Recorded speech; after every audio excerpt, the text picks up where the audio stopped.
Episode 20. Judah langsung menghubungi Henry setelah selesai melakukan panggilan dengan biru. Halo Henry, siapkan jet pribadi sekarang. Aku akan melakukan penerbangan ke tempat biru dan jingga. Baik Tuan, ada apa lagi ya? Kenapa Tuan terdengar begitu panik? Ah sudahlah. Aku harus menghubungi Risti, sepertinya perjalanan dadakan ini akan memakan waktu. Judah juga langsung menghubungi Seren untuk menjemputnya di perusahaannya. Halo sayang, terdengar suara lembut Seren begitu telepon tersambung. Halo, sayang aku akan menjemputmu sekarang. Kedua alis Seren hampir menyatu mendengarnya. Ada apa? Apa ada sesuatu yang buruk terjadi? Seren ragu-ragu bertanya pada Judah. Nanti ku beritahu. Sekarang kamu bersiap saja. Baiklah. Seren tidak bertanya lebih lanjut dan dia memberitahukan pada Vio untuk datang ke kantornya. Judah akan menjemput mereka nanti. Ji sudah mulai sadarkan diri, dia mengerjapkan matanya berkali-kali supaya bisa melihat dengan jelas. Dia menatap sekeliling dan melihat biru juga seorang pria berpakaian tentara di sana. Dia tidak dapat mengeluarkan suara, tenggorokannya terasa begitu kering. Biru mengambil segelas air dan membantu Ji meminumnya. Minumlah dulu. Apa yang kamu rasakan? Apakah begitu sakit? Tanya Bi lembut terlihat khawatir. Aku sudah lebih baik. Ku kira kamu tidak akan mengerti pesan yang aku kirim. Ji berkata dengan lembut. Bagaimana mungkin? Memangnya ada orang lain yang lebih mengerti kamu dibandingkan aku? Bi bersikap sombong di hadapan Ji. Ish, menyebalkan. Masih saja bersikap sombong di depanku, Cih. Bi, itu siapa? Pandangan Ji beralih pada pria yang berdiri di belakang biru. Oh itu Edward, dia yang menolongmu. Alex meminta bantuan yang lebih dekat dengan lokasi yang kamu kirim dan kebetulan dia beserta pasukannya sedang berlatih di sekitar area bukit. Bi menerangkan pada Ji. Halo saya Edward. Senang jika kamu baik-baik saja.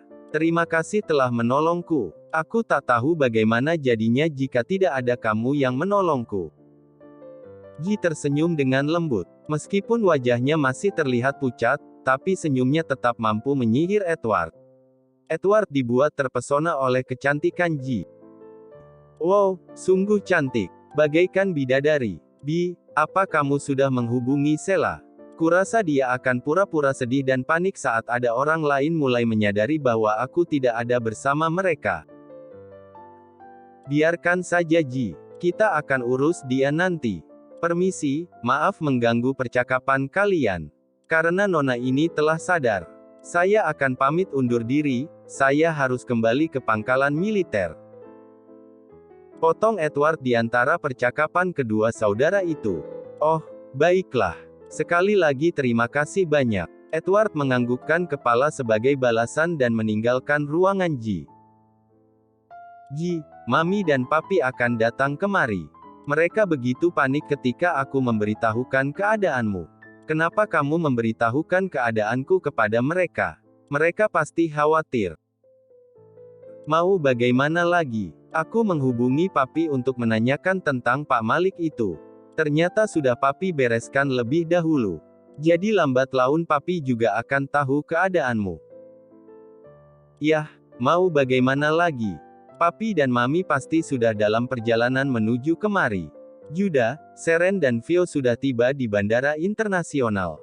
Mereka ditemani Henry dan beberapa pengawal berjas hitam. Kedatangan mereka terekspos oleh seorang wartawan dan membuat heboh pertelevisian. Judah Aryakusuma seorang raja bisnis dari negara A tiba di negara ini. Apakah dia akan mengembangkan perusahaan di sini seperti perusahaan sang istri, Seren Yulia Atmaja? Begitulah salah satu berita televisi menyebutkan. Karena berita itu juga laman web gosip menjadi heboh. Meskipun Tuan Judah sudah tidak muda lagi, tapi masih tetap terlihat begitu gagah. Istrinya juga tetap terlihat cantik. Apakah itu anak perempuan mereka? Dia begitu cantik. Tapi aku tidak pernah melihat kedua anak kembar mereka. Apakah anak mereka juga jadi pebisnis? Edward tak sengaja melihat berita tersebut saat menuju ke markas. Ini kebetulan sekali. Apakah gadis itu dari keluarga Kusuma? Atau hanya kebetulan belaka mereka berkunjung ke sini? Tapi dia benar-benar begitu cantik, apa aku bisa bertemu lagi dengannya?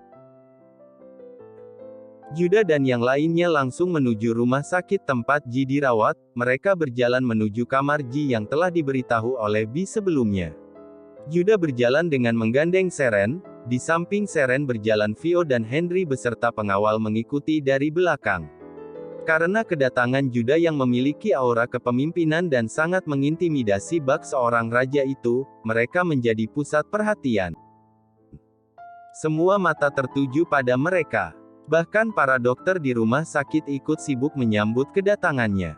Selamat datang Tuan, Nyonya.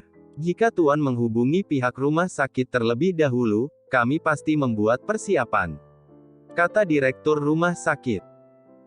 Tidak apa, kami hanya mengunjungi kenalan saja. Kalian tidak perlu menghiraukan kami. Kalian bisa kembali pada pekerjaan kalian masing-masing. Juda berkata dengan tenang dan penuh wibawa. Bagaimana bisa kami tidak menghiraukan kalian? Sedangkan kalian adalah pebisnis yang memiliki kuasa dimanapun. Gumam sang dokter sambil menatap Juda yang berlalu menuju salah satu ruangan.